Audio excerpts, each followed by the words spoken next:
It's me. I've got to make it happen.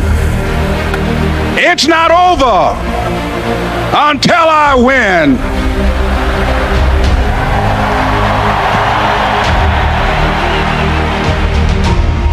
As you hold on to that dream, there are moments when you're going to doubt yourself.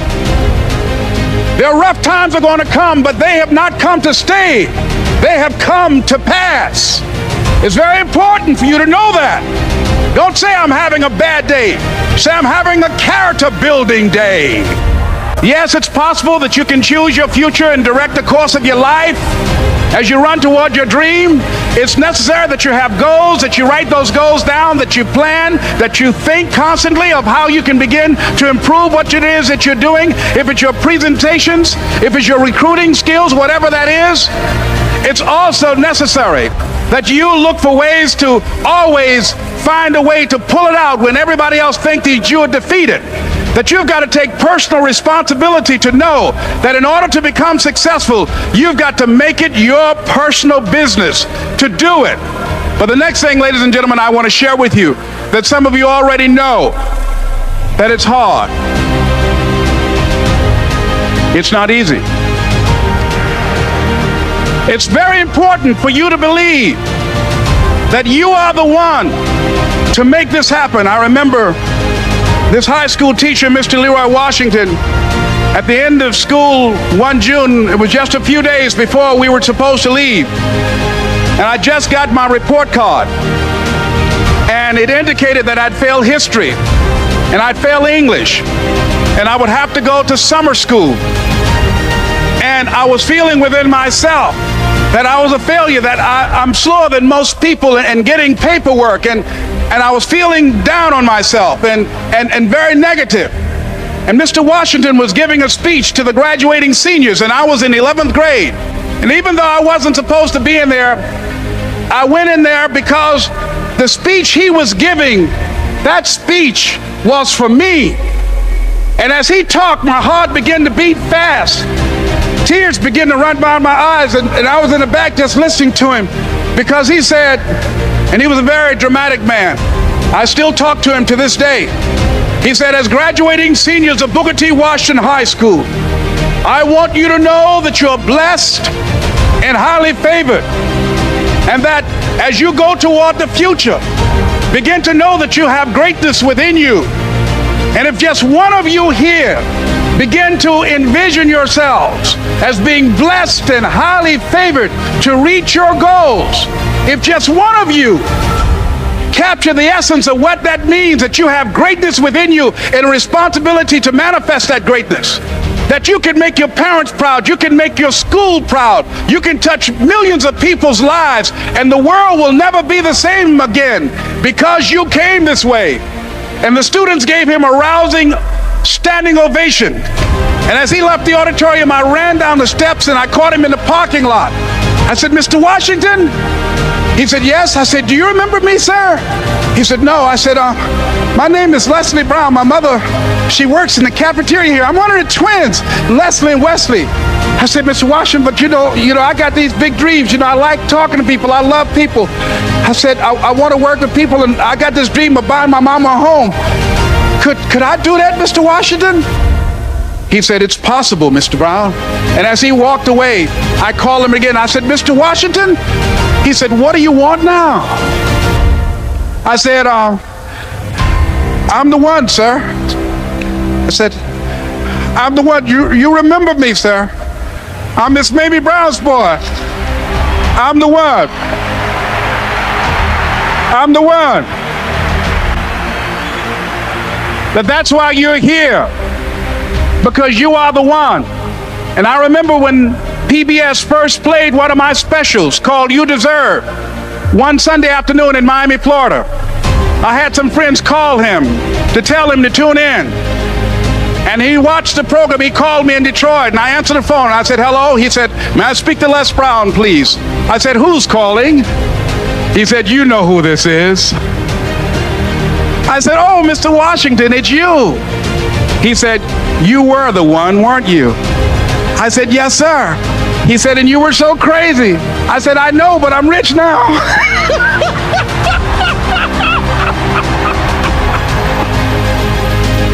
Ladies and gentlemen, it's not going to be easy. I used to listen to tapes day in and day out about See You at the Top, my great friend Zig and Dennis Waitley and different other motivational speakers and Dr. Norman Vincent Peale and Dexter saying, don't let nobody steal your dream. I used to ask myself, can I do this?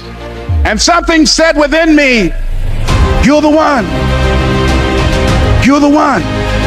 Now let me tell you something, ladies and gentlemen. While you're here, and before you go back home to your respective cities and communities, write down at least 5 reasons on why you deserve your dream, on why you won't give up, what's going to make you unstoppable, why you must be unreasonable, because logical, practical thinking says you can't do it today. But if you want to produce unreasonable results in your life, like living your dream and taking charge of your destiny, you've got to be an unreasonable person. You've got to be an uncommon person. So write down the reasons of why you're here. My first major goal was to buy my mother a home. And let me tell you something, ladies and gentlemen, what will reasons do, Les? Nietzsche said, if you know the why for doing, you can endure almost anyhow.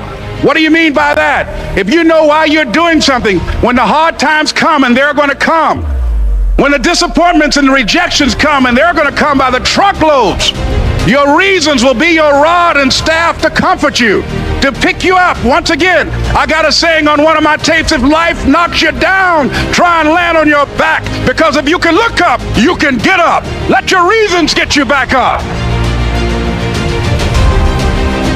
I remember when I bought the home for my mother, and she came out of the car. When I opened the door, I said, Mom, I think I know these people in this house. That was my first major goal. And then I couldn't conceal it anymore. I said, Mom, I got this for you. And as she went from room to room, looking at the house and saying, thank you, Jesus. Thank you, Lord. No one ever could have convinced me that this could have happened to me. And she looked at me, she said, Leslie, and you caused me so much problems as a boy. You were always into stuff. Well, you don't know how you're going to make this happen, but you just feel within yourself some way, somehow, with the help of God, I'm going to make it happen. Repeat after me, please. No matter how bad it is or how bad it gets, I'm going to make it. I'm going to make it. Shake somebody's hand on your right and left and say, you got the right stuff. So yes, it's possible for you to live your dream.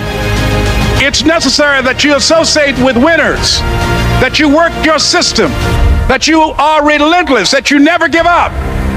It's you. You've got to take personal responsibility. You've got to make it your personal business to make it happen.